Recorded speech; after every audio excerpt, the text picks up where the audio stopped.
Every moment, every breath, we thank Allah. The blessings of Ramadan, the blessings of Ramadan, the blessings of Ramadan, the blessings of Ramadan. Alhamdulillahi Rabbil Alameen, wassalatu wassalamu ala Sayyidil Mursaleen. أما بعد فأعوذ بالله من الشيطان الرجيم بسم الله الرحمن الرحيم الصلاة والسلام عليك يا رسول الله وعلى آلك وأصحابك يا حبيب الله الصلاة والسلام عليك يا نبي الله وعلى آلك وأصحابك يا نور الله. Dear Islamic brothers and viewers of Madani channel, I welcome you to another session of Blessings of Ramadan. A beggar was once begging in front of some kuffar, and the kuffar decided to send the beggar towards Sayyiduna Ali karamallahu ta'ala wajhul kareem with the intention of embarrassing Sayyiduna Ali radiyallahu ta'ala an. When they told the beggar to go towards the Amir al-Mu'mineen, Sayyiduna Ali radiyallahu ta'ala anhu recited peace and blessings, durood upon the Prophet sallallahu alaihi wasallam 10 times and blew onto the palm of this beggar. Then he ordered the beggar to close his hand and open it in front of the kuffar who had sent him. In front of them he opened his hand. The kuffar and the people nearby were amazed to see that now this beggar was holding a number of golden dinar. Many who witnessed this event embraced Islam. Sallu ala al-Habib sallallahu ta'ala ala Muhammad. Dear Islamic brothers and viewers of Madani channel, our beloved Prophet sallallahu alaihi wasallam described the different phases in the month of Ramadan as being phases of mercy, forgiveness, and freedom from the fire of hell. After the departure of this blessed month of Ramadan, Allah Almighty has given us the blessing of the day of Eid, Eid-ul-Fitr.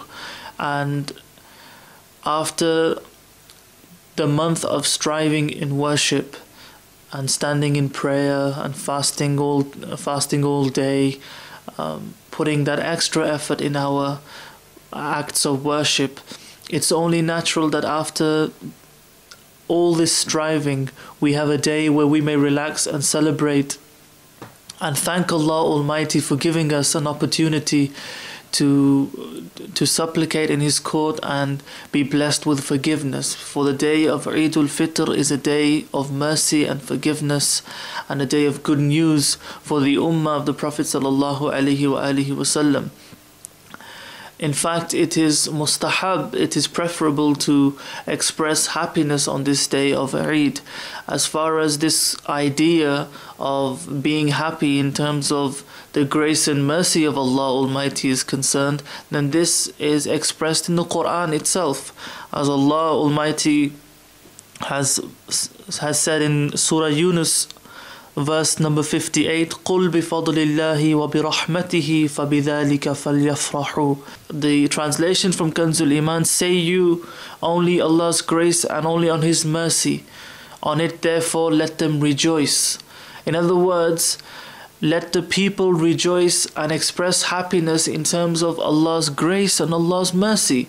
And the day of Eid-ul-Fitr is one of those days where Allah Almighty announces forgiveness for the ummah of the Prophet sallallahu alaihi wasallam. And it's only natural, even in this world, when we go through a phase of striving or difficulty, as soon as that phase ends, we we express our happiness or our relief in some respects. Although for Ramadan and as far as Eid is concerned, it's different, because the departure of Ramadan, it is a sad event for all believers who truly have value for this blessed month. But when the day of Eid comes, due to the fact that this day of Eid itself is a day of mercy and blessings, the believers, their hearts are full of happiness, and they greet each other on this day.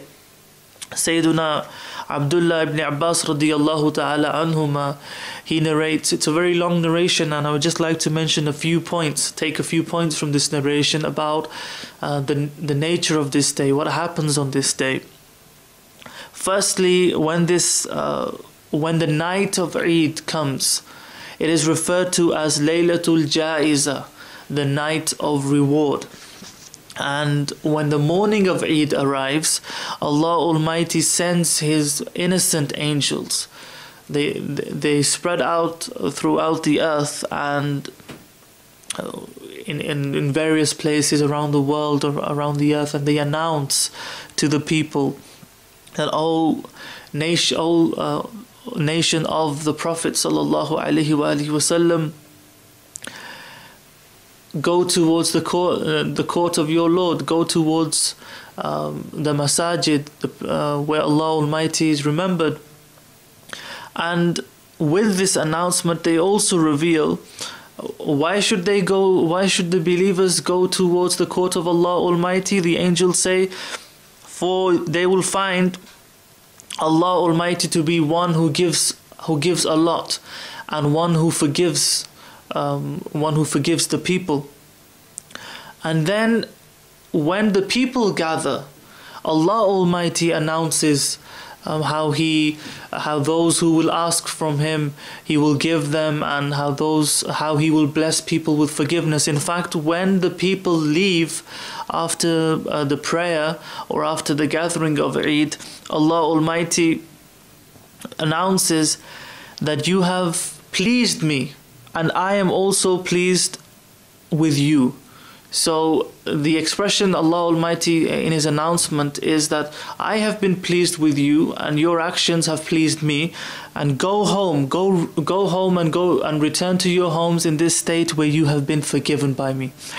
So this day of Eid, when the angels are announcing that the people should gather in the court of Allah Almighty, and they will find Allah, one who gives them so much and one who forgives them, and Allah announces forgiveness for the believers, is this not enough evidence for us that this day is truly a blessed day for all believers and all all followers of the Prophet sallallahu alaihi wasallam?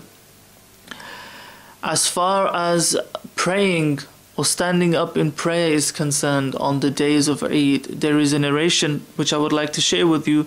The Prophet sallallahu alaihi wasallam has said that he who stands in prayer, or he who worships Allah Almighty for reward, to attain reward on the nights of Eid, meaning the nights of Eid-ul-Fitr and Eid-ul-Adha, then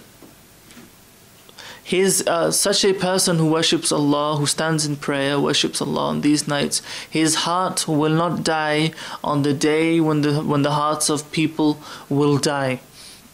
Another narration, which is reported by Sayyiduna Muaz bin Jabal radiyallahu ta'ala anhu, he says that,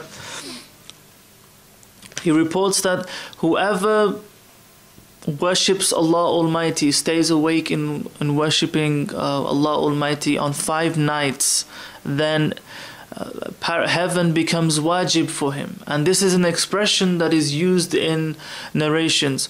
This does not mean that it is necessary upon Allah Almighty to bless them with paradise.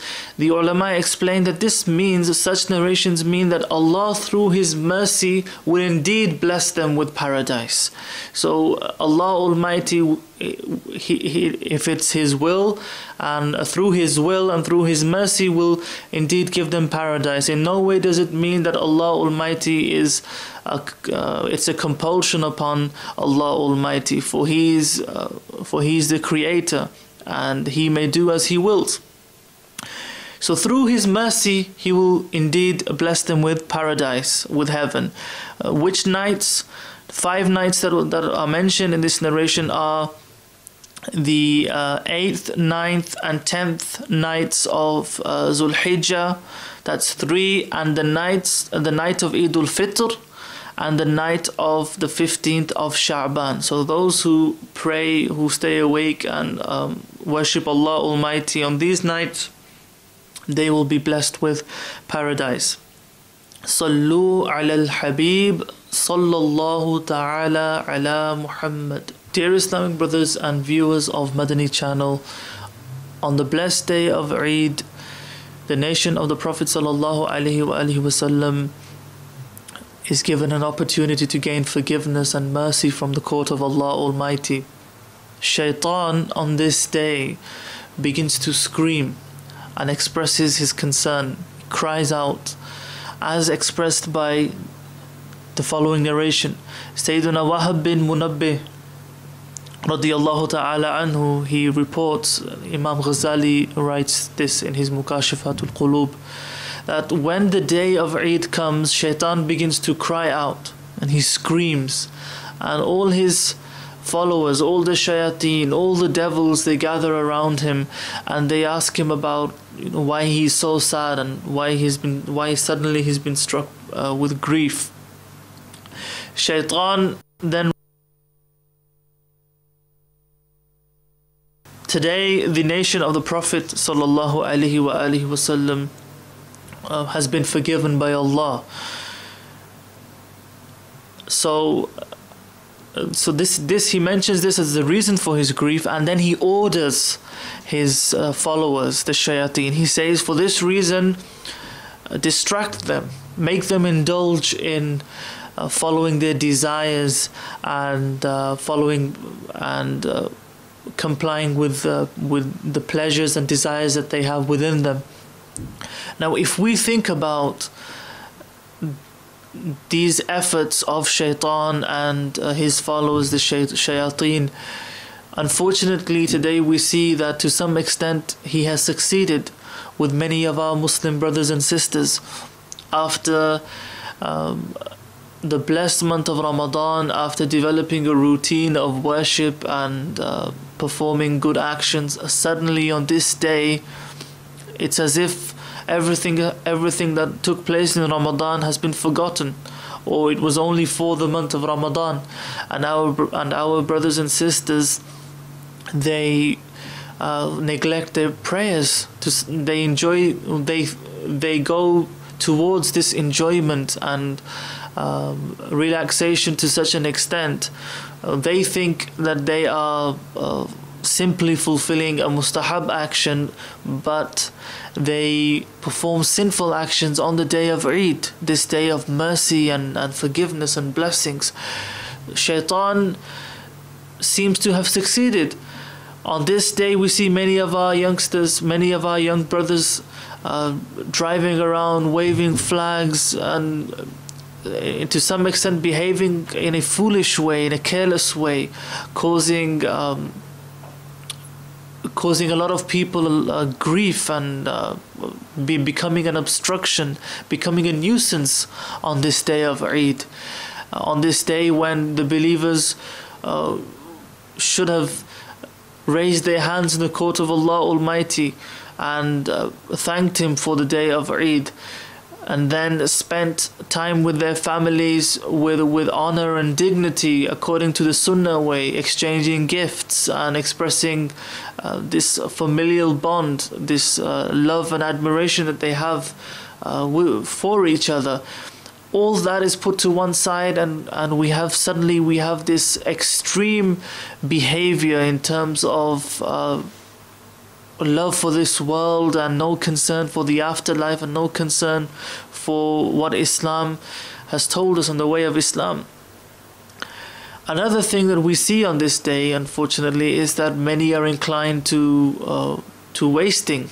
A lot of money is wasted on haram actions, on actions which have no benefit in the afterlife. We see how some believers think that this is an opportunity to become completely negligent and spend the day in leisure and play.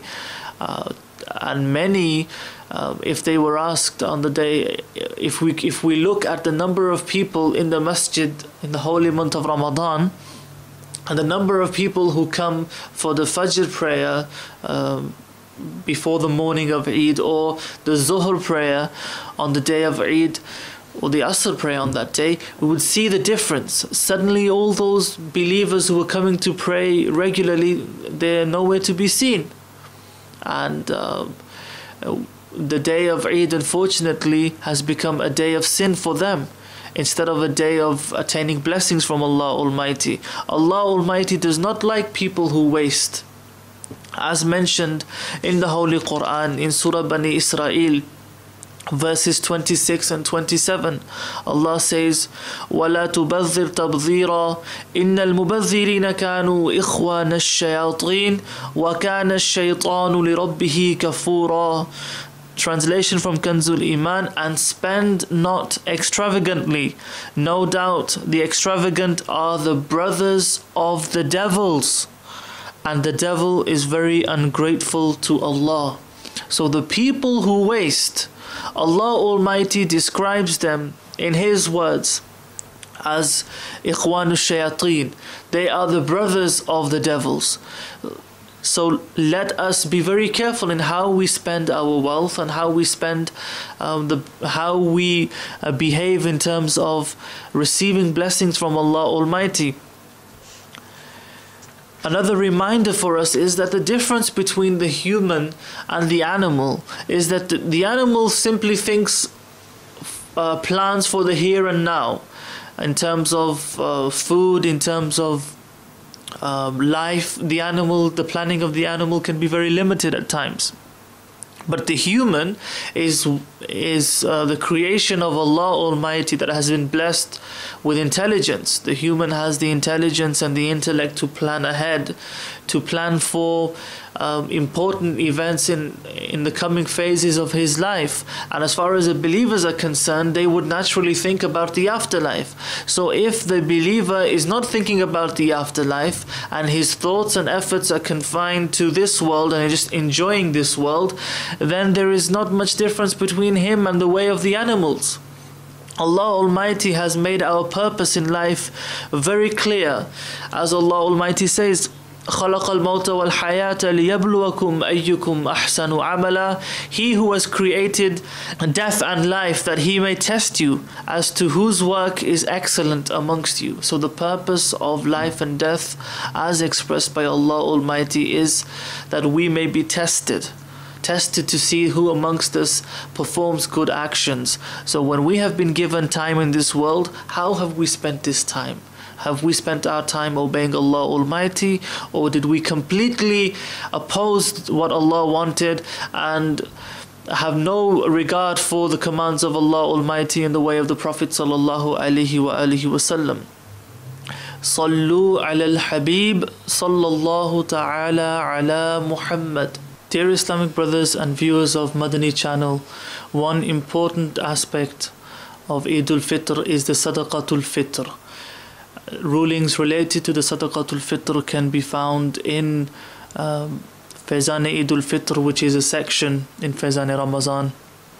Also, one may refer to the ulama of the Ahl Sunnah to gain more detailed guidance regarding the payment of Sadaqatul Fitr. I would like to share with you some narrations related to the Sadaqah Fitr, and also just a reminder of the amount and when it can be paid. First and foremost, a narration mentioned in Jami' Tirmizi, the Prophet sallallahu alaihi wasallam ordered an individual to announce in Makka al-Mukarramah that Sadaqatul Fitr is wajib. In another narration narrated by Sayyiduna Abdullah ibn Abbas radiyallahu ta'ala anhuma, our Prophet sallallahu alaihi wasallam declared that Sadaqatul Fitr is wajib, and he explained the role of Sadaqatul Fitr in this narration. He said, it is purification for the fasts from immoral speech and unnecessary speech, and it's also provision. It's a means of provision and food for the masakin, for the poor people. Another important narration which expresses the significance of Sadaqatul Fitr, and in fact is a reminder of for those who do not pay the Sadaqatul Fitr, what may happen. Sayyiduna Anas bin Malik radiyallahu ta'ala anhu reports that the Prophet sallallahu alaihi wasallam has said that an individual's fasts remain suspended between the earth and the sky until the Sadaqatul Fitr is not paid. So when he pays the Sadaqatul Fitr, then that the suspension of his fast between the earth and sky will end. Otherwise they will remain mu'allaq, the fasts will remain suspended between the earth and sky until he does not do so, until he does not pay his Sadaqatul Fitr. As far as the Sadaqatul Fitr amount is concerned, the ulama have said that it is approximately 2.5 kilos of wheat, or its equivalent in flour, or the equivalent of that in money. So that is one Sadaqatul Fitr. And as far as when the individual can pay this amount, the best time is to pay the Sadaqatul Fitr is just before the Eid prayer. Otherwise, it can be given any time before that, or even in Ramadan, or even the ulama say it's even permissible even before Ramadan as well. Some actions which are from the prophetic way for the day of Eid. Sayyiduna Buraidah radiyallahu ta'ala anhu reports that our Prophet sallallahu alaihi wasallam would eat something before he went to pray the prayer for Eid-ul-Fitr. So before Eid-ul-Fitr he would actually eat something, and this is from the Sunnah of the Prophet sallallahu alaihi wasallam. And Eid-ul-Adha, for Eid-ul-Adha the Prophet sallallahu alaihi wasallam would not eat anything. He would go straight to the ground, to the area where the Eid prayer was to be held. So for a reminder for all of us that on the day of Eid-ul-Fitr, before the Eid prayer, we may follow the prophetic way by having at least something to eat. One narration mentioned in Bukhari and reported by Sayyiduna Anas radiyallahu ta'ala, and who reveals that the Prophet sallallahu alaihi wasallam would not leave for the prayer of Eid-ul-Fitr until he ate some dates, and the number of the dates in total would always be an odd number. That is another thing which is expressed in this narration. As far as the day of Eid is concerned, there are some actions, generally speaking, which are considered to be mustahab, preferable or desirable on the day of Eid, and very briefly I would just like to go through some of them. Obviously many of you may be aware of a few of these.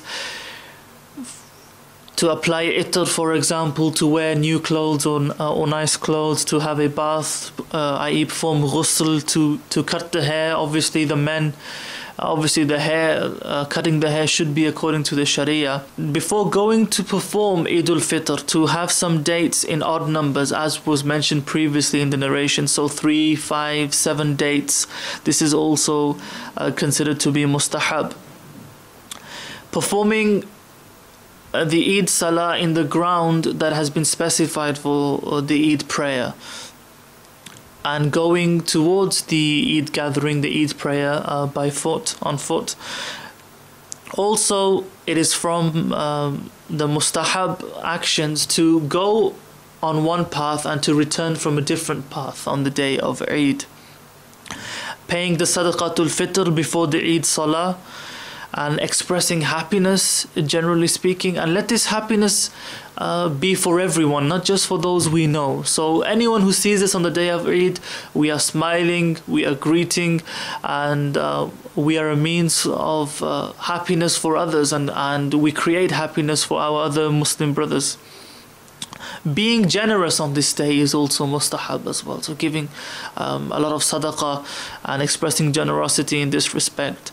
Congratulating each other, greeting each other, the shaking of hands and embracing each other. This is also from the desirable actions. And when going for the Eid prayer, for Eid-ul-Fitr to say the takbir slowly, and for Eid-ul-Adha to say the takbir loudly. This is from the mustahab actions also. A reminder of the takbir: Allahu Akbar, La ilaha illallah, Allahu Akbar, walillahil hamd. Sallu ala al-Habib, sallallahu ta'ala ala Muhammad. Dear Islamic brothers and viewers of Madani channel, even after the blessed month of Ramadan and after the day of Eid-ul-Fitr, we have another opportunity of gaining great reward in the form through fasting itself.